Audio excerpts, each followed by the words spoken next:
Siyakubingelela dokotela. Siyajabula ukuthi siphinde sibe nawe. Ya, siyabingelela nathi. Siyabonga ngokumukelela. Hayi, siyabonga.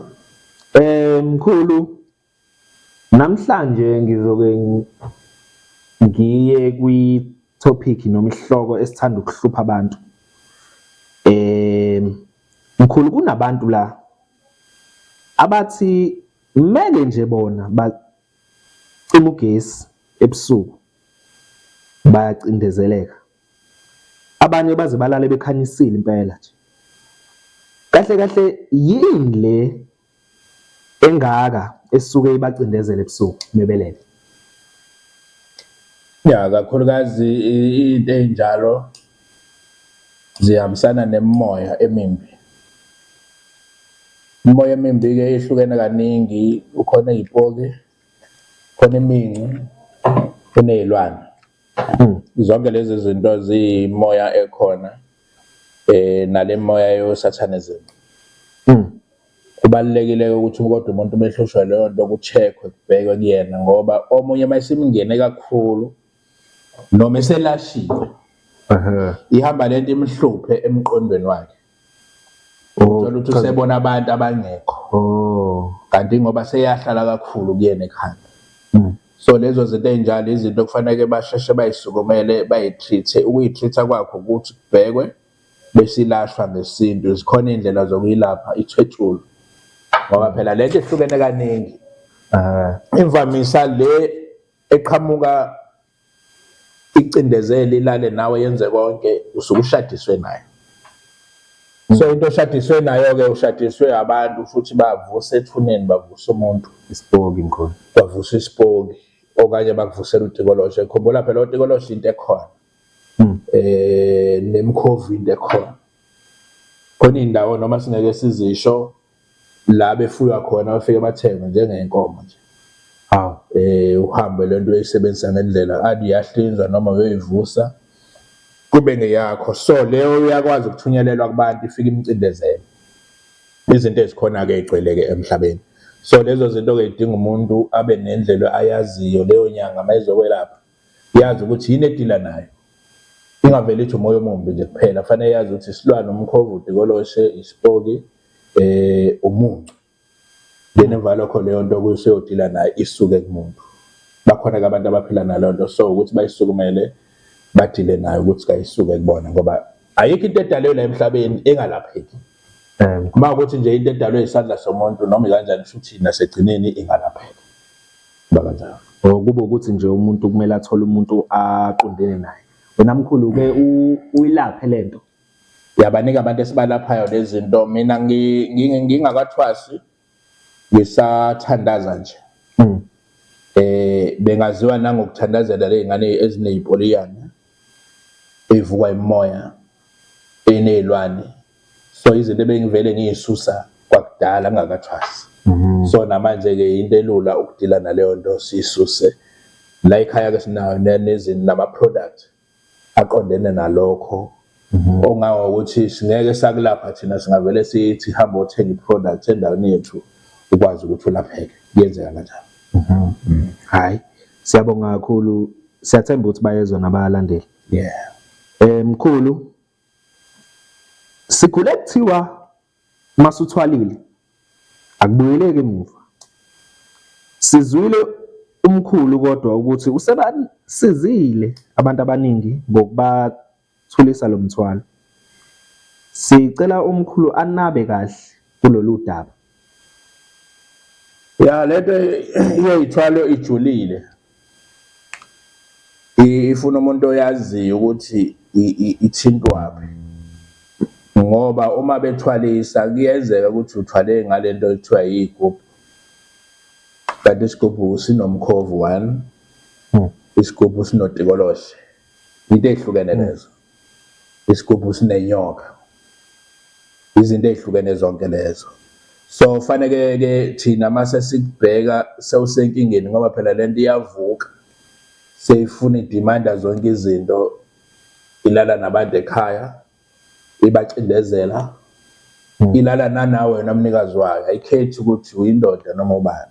Awu. ngoba phela lento iney'vumelwane zayo lezi oyithathile lapha bakutshena ukuthi hhayi uzofika ubike ekhaya. Angithi phela uma beyikhanda la bafike bakukhandele beyicabe kuwe ukuze uconnect-e nayo. Futhi wena kahle kahle uyisigubhu nawe. Uzosithatha uma ufika kini sekuthiwa shisa impepho ibike lento emadlozini ukuze imukeleke. Ngamanye amazwi basuke bekufihlela lento kusuke kuthiwona tshena amadlozi ukuthi aphume kuhlale lento. Esizomosha ikhaya. Iyona-ke silawo amadlozi asengaphansi. Once amadlozi angaphandle ke lento izokwenza engathi imali izongena noma iyangena. Bese iyademand vele uzohluleka wena ukuyi-maintain ngoba vele akusiyo umuntu. Senizohamba niphambane lapha yana ngoba ezokutshena isikhathi esithize ubususekhaya noma ebusuku uvuka wenza ukuthi noma siphakele ukuthi. Izinto ey'julile njalo abanye imkhovu ifuna amapharishi, ifuna amasi, ufuna iy'nyama zangaphakathi. Izinto ey'khona ungabi namahloni wena. Manje uzoba namahloni emini ukuyiphakela lento usudlulile isikhathi senexabana. Abantu isibindi besithathaphi mkhulu esingaka? Njengoba uthe wena kuthiwa thatha lento kuyaphileka kade kusho wena manje-ke nabo benza leyo nto ngoba umuntu uthi sengihluphekile. Kodwa kuseyitholile-ke imali uyi-enjoya nini imali? Asikho isikhathi soku-enjoya imali ngenxa yokuthi usubhekene nento. Ebusuku kuzothiwa lento ngelinye ilanga mayithi yona iyagodola ngithi ngizolala nawe la. Yona leyo nuni yakhe enoboya. Izofanele ilale lana ngeke uzoyizixwaye. So izinto ey'fana nalezo abantu abagcina belimala kuzona-ke bese bebaleka sebeza la ngoba thina siyakwazi ukushaya leyo nto sisuse bese siyaklina. Bese-ke sikubuyisela idlozi ngendlela leyo nto isiwumsebenzi omkhulu kunaloku kade uyowenza uthwala. Ibhadi-ke abantu bafika sebethi manje nikwamana angisenayo yonke into kodwa ukwazile ukuya lapha Uyolanda akasakwazi ukuza kuthini. Siyasibona-ke nathi njengabalapha ukuthi senze njani ukuze ugcine usizakele ngoba egcineni akulimali wena kulimala umndeni wonke. Izinto ey'khona-ke ey'phathekayo inyoka, igubhu, zonke lezi zinto nje eziyithwala ey'jwayelekile siyakwazi thina ukudila nazo sisuse phakathi. Wona umsebenzi esiphiwe wona kakhulu. Hayi, ngezwakala mkhulu siyayizwa. Ngabe mkhulu ikhona yini enye indlela yokuphakamisa umuntu ngaphandle kwesithwalo, ngaphandle kwenyoka ney'gubhu zonke lezi zinto ezikhona ey'gcwelizwe? Make ungilandele emaphejini ami ngike ngithi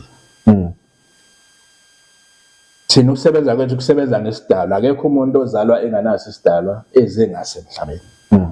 Abakholwayo bathi ingelosi ohamba nayo cha akunjalo. Isidalwa sakhe sisukele kwahlangana abakwamalume nabakini kwathiwa lo akazalwa ezemhlabeni ngenhloso yokuthi uzophila kanje enze kanje.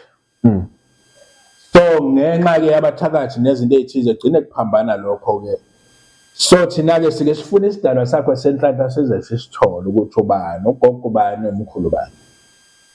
Bese-ke lowo muntu-ke simhlambulula ngoba mhlawumbe useze wangcola bese nawe uhlambuluka sikuhlanganise naye bese siphakamisa yena ngoba usuke engasenamandla.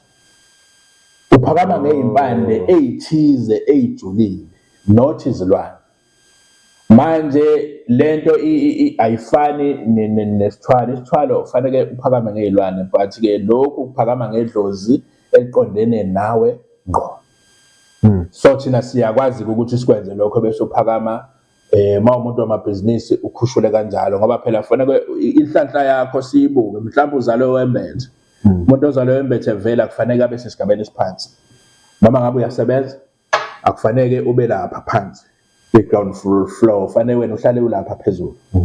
Ngoba wena njengomphathi noma ngabe uyasonta fanele ube lapha ey'khundleni zesonto awubi phansi. So sifuna yonke leyo nto bese kulinkwa kahle sonke isimo sakho bese uyaphakanyiswa-ke ngamakhubalo noma ngezipande zaphakathi kwekhaya ukuze uphakame ube yilento edingwa isidalwa sakho.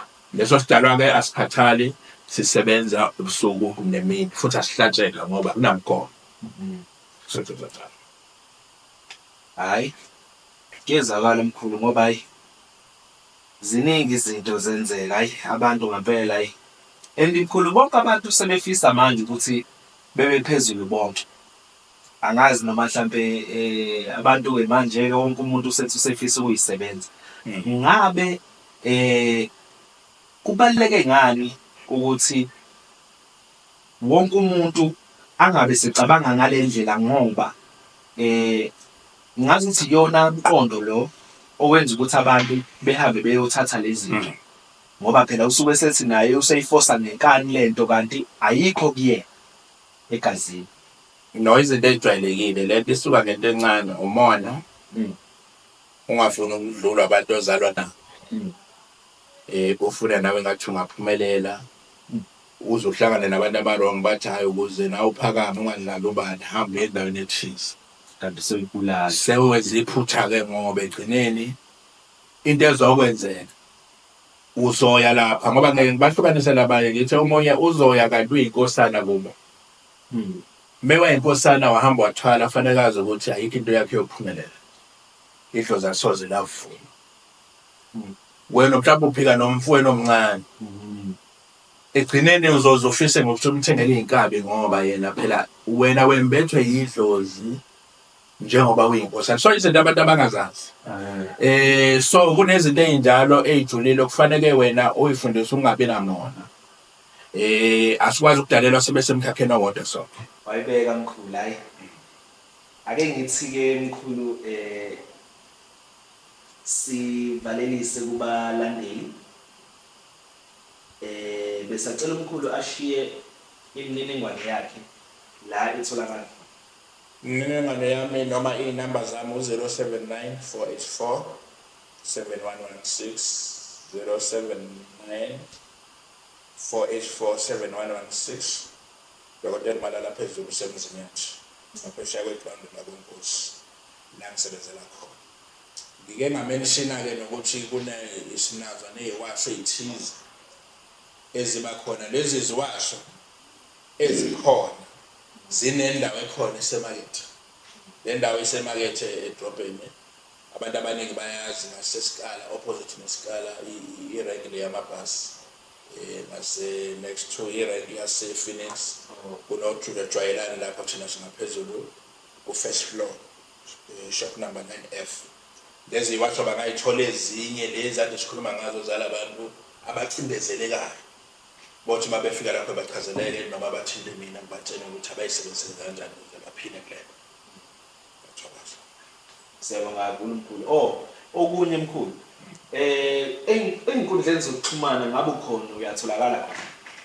Yeah, ngikhona ku-YouTube Dr. Malala Phezulu, Facebook ngikhona Dr. Malala Phezulu, TikTok nakhona sikhona naku-Instagram.